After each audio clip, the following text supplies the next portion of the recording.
The situation at the U.S. Embassy in Iraq appears to be improving. Protests flared up earlier today on the heels of an attack on a compound yesterday. Demonstrators had gathered in response to Sunday's U.S. airstrikes against Iraqi militia fighters backed by Iran. Alana Petrov is tracking this story from our London bureau. So, Alana, what's the latest?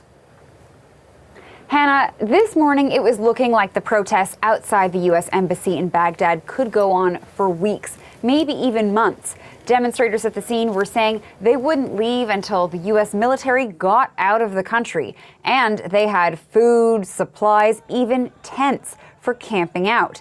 They were angry about targeted American military strikes on Sunday that killed at least 25 people. But then we heard that groups leading the protests were telling their supporters they could clear out. The Iraqi government was asking them to leave, and the crowds listened. Now, many moved to a nearby location, so they didn't leave entirely. Some people ignored the instructions and stayed in place.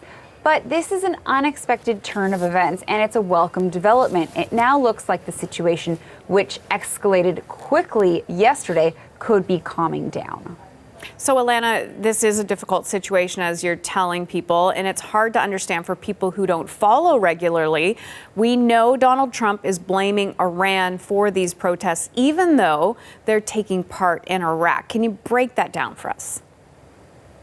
Okay, so we all know that the U.S. and Iran don't get along.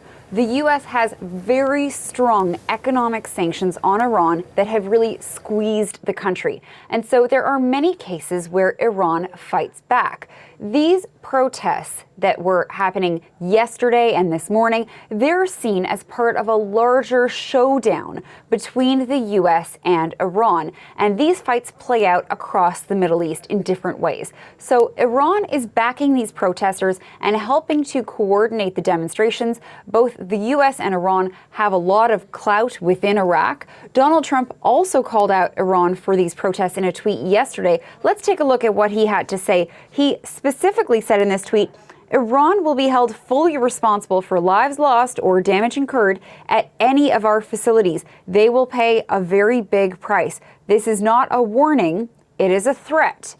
Happy New Year.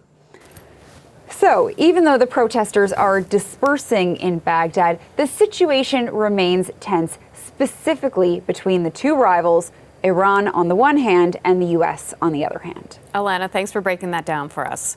That's the CBC's Alana Petrov in London.